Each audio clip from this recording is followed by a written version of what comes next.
F2 to enter BIOS. F2.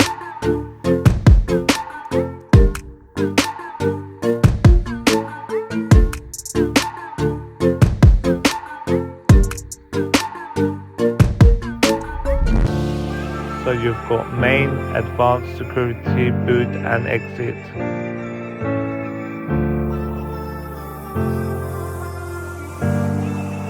I will now exit and show you how to enter boot menu option.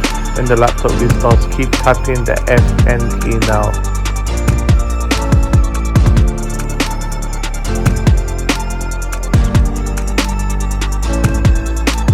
F10 for boot menu option.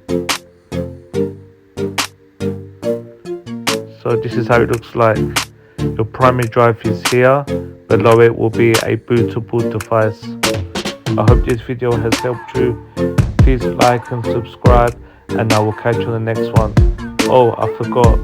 Please check out my other videos too.